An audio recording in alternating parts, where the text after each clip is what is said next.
The year of Linux desktop is a statement said by the Linux community um, during an ever so slight increase in the share market of the operating systems.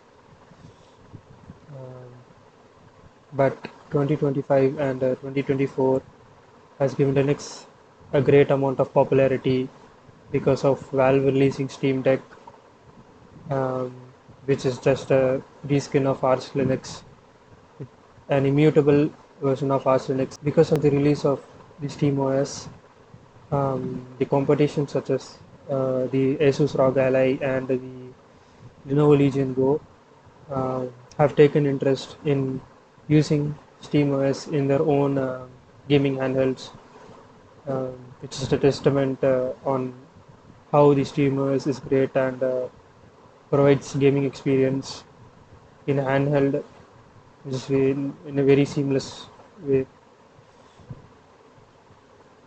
And 2025 has given Linux so much popularity that many people are switching to Linux because of one single person, which is PewDiePie.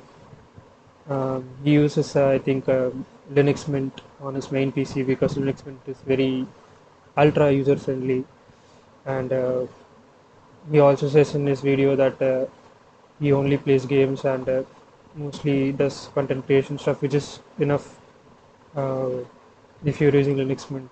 And just later, he also posted an Instagram story in which he is using Arch, by the way, with Hyperland, a tiling window manager. So I think the perfect balance in using Linux desktop is either Linux Mint or just Arch Linux. Learning and using Arch Linux is completely the user's responsibility, and maintaining is also the same, the user's responsibility. Some ordinary gamers uploaded a video on installing Arch as a tutorial. He gave a basic tutorial on installing Arch Linux and setting up for gaming. But in this video, I will show you how to install Arch Linux and maintain it, and have an easy graphical user interface tool to help you manage. For example, printer support is very useful. Printer support, scanner support, and many other tools, free and open source tools. And he will guide you to complete the essential steps, which is booting the ISO through the USB device, and from there um, the installation changes. So I suggest you follow my guide in installing.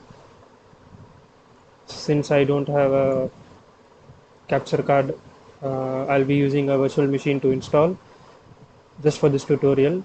Um, the only thing which will differ is the graphics card driver. I'm using NVIDIA, and if you're using AMD, I will tell you which option to select. So let's get started. So if you're booted up, this will show up. This is the menu. Just select the first one.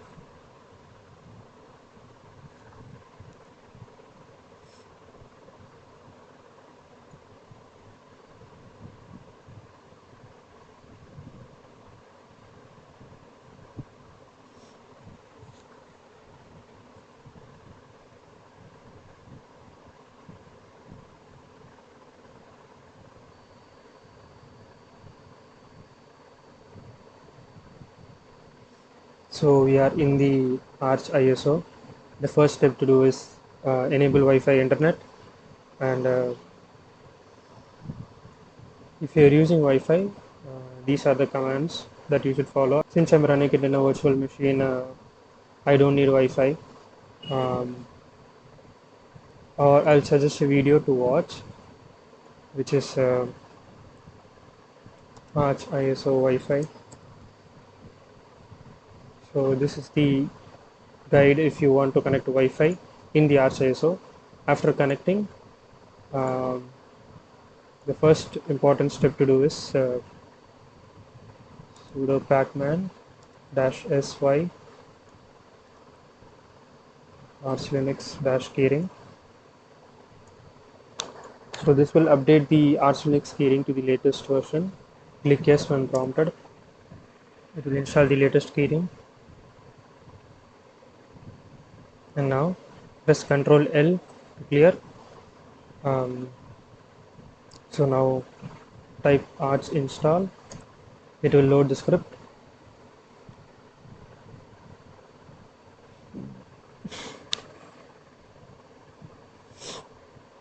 So here we are.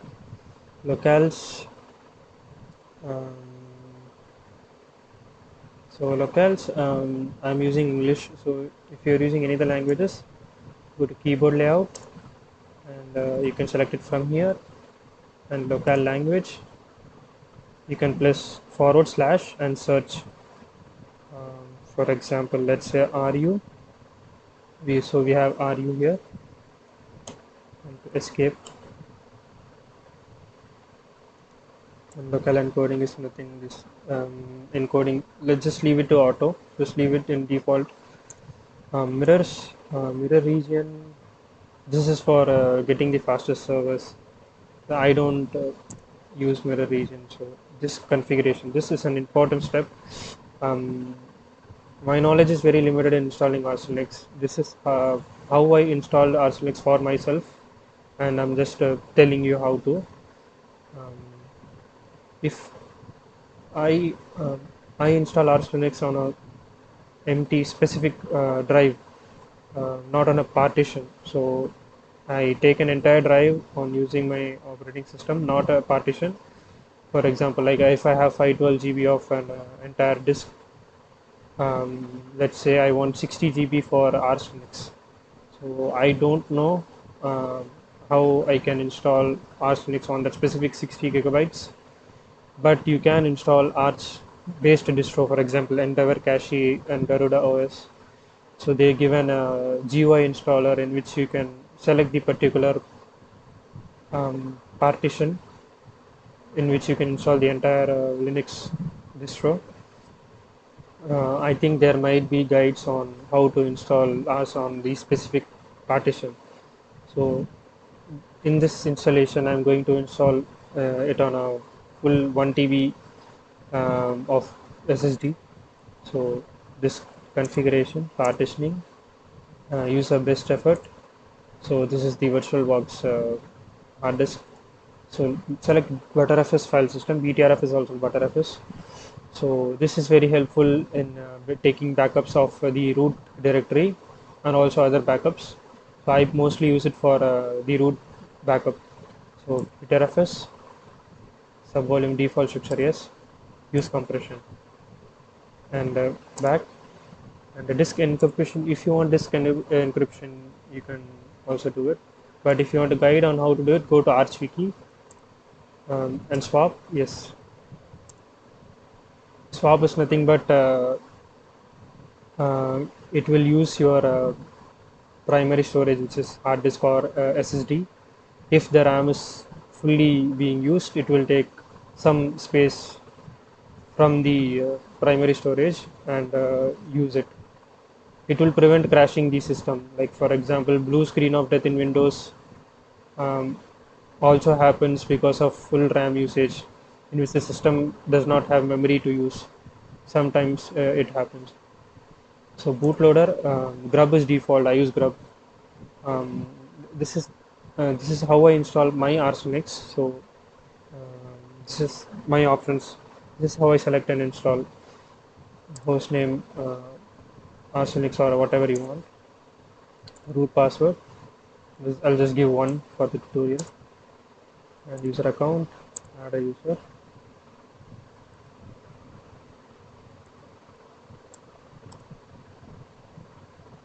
Should word be a super is a sudo. So sudo is the admin. Yes, I'll give the admin access. Confirm and exit. Profile. Type desktop. So if you are new to Linux and you want to use Arch from Windows, um, KDE is the best beginner-friendly desktop environment if you're switching to Linux from Windows for the first time. And I don't recommend GNOME. I think GNOME users are stupid. They always say it's stable than KDE Plasma. I don't agree with that because all they use is a bunch of extension, and every time GNOME updates, they break and they have to do it all over again. And the default shortcut binding for an app is also not present in GNOME. So you have to install extension or just find the app name, which is very not user friendly for new users. So I highly recommend you go with KDE Plasma. And this is the important part. So graphics driver, if you're using AMD, so you can go with AMD 80A open source. If you're using Intel like Arc B580 or B70, um, you can use Intel. So if you're using NVIDIA like me, um, go with proprietary or open kernel module. Don't go with Nuvo driver. Nuvo driver is completely, it is completely open source. They have made it from scratch for NVIDIA drivers. So either go with proprietary, which is more performance, or go with the open kernel. So if you are, for NVIDIA users, just go with proprietary. It's the best performing driver in Linux for NVIDIA users. And Greeter, just go SSDM. SDDM is the default for KDE Plasma. And now for audio, just go with Pipewire. Pulse Audio is new, like relatively new. Pipewire is like really old and it has many updates and it supports more than Pulse Audio. So I use Pipewire. So I suggest you go with Pipewire kernels. Kernels will be installing a custom kernel for performance, which is I use mostly. Just go with the default. Network configuration, use Network Manager. Additional packages, so sudo space nano space git, and for the browser we'll go with Firefox for now, and it will check if all the packages are correct and it will install. And optional repositories check for multilib and time zone, just the default, or you can select with forward slash and type. So for example, let's go with Kolkata. So there is Kolkata. Automatic time sync, yes, and install, and yes,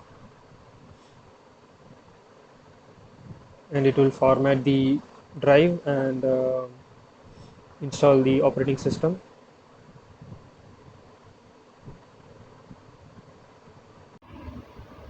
So if you have been following my guide properly, after the installation it will show you like this. So please forgive me, I have an Android, camera is very bad. So select yes, just type exit and reboot,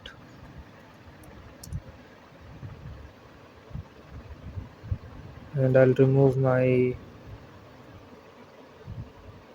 now it's rebooting, and here we are. This is the grub menu.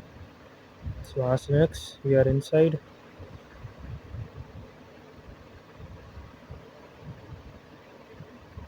I don't know why it's not focusing properly. So this is the login screen. As you can see, we are using Wayland Android, man. So I'll enter my password and go inside. That's since I have installed the proper GPU drivers, I can use my external monitor